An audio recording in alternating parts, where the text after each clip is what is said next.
For translucent lace, start with a block of translucent clay and insert lines of black.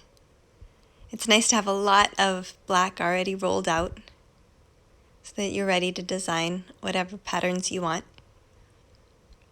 So this is one type of pattern, but you could put any types of lines or dots you would like.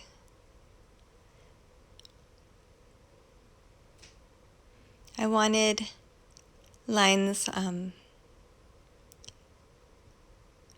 going perpendicular or vertical lines in there. So in order to see how much clay I would need, so I measured it before slicing. I decided to put black both on top and the bottom, so now they're kind of encased in little black squares.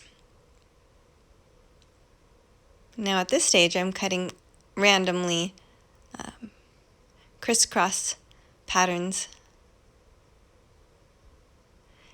It's displaced a little every time you do it.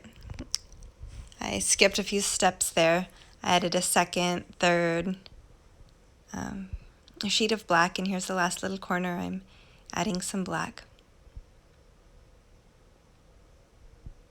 It may not look like much at this point, but once it's repeated, it'll make beautiful lace.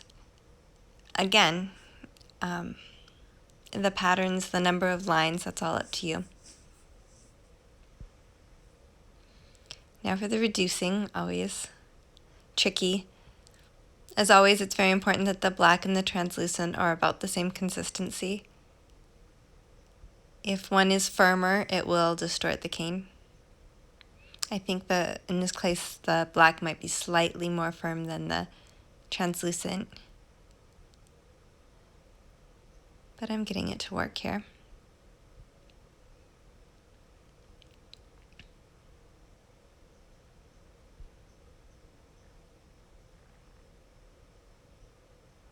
Everyone has their own way of reducing canes. Hopefully by watching this you can see some ideas. At this point, looking at the design, I decided that I wanted those two to be connected with a black line. So I don't know if this was a good design choice or not, but I decided to have a black line going straight across the bottom, which I had to add after. Usually I wouldn't add it at this stage, but you can. It works just fine. I rolled it out much thinner to add that than the original lines. Now I'm repeating the pattern, and I get a little bit confused.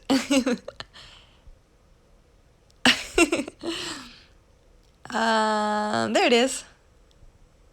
Okay. So instead of a kaleidoscope, this one you just have blocks that you can mirror. You cut and arrange them like a mirror. I wanted to show this part because, again, you can reduce any shape of cane. It's nice to reduce sheets like this. Rectangular canes. It makes nice borders. Or ribbons. So now I've mirror cut it top to bottom. And I'm repeating it again. It turns out that this pattern is much better when it's skinny and tall. So I've actually changed the shape of the pattern quite a bit. I've squished it side to side quite a bit to get that initial rectangle to be that skinny and fit. I think that's 8 at that point in there. And here they are, beautiful translucent. Of course, the reason it's on translucent is because then it will look like real lace and cover. You can see it through it to any color. Here I'm layering it kind of haphazard on a bead.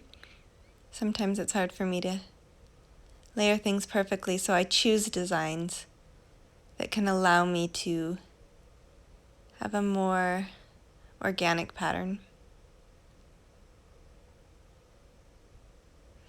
The places that the lace overlaps will have a little more depth to it, but they'll also be darker. I wish I could slice even more thinly.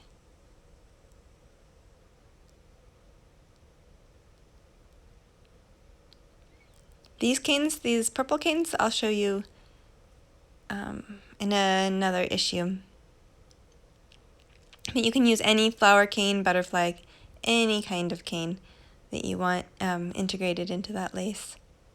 You wouldn't have to use anything, you could just have the nice black lace on its own.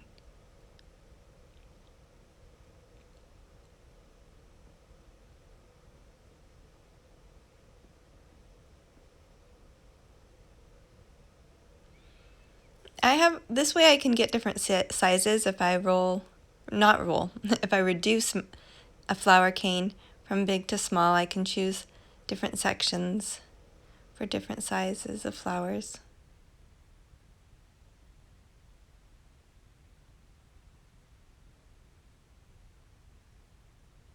I don't want to cover up all the lace, but I do want those flowers on there. Now, in order to make a nice smooth glass-like bead or cap or something, you really have to work those slices in there very, very well.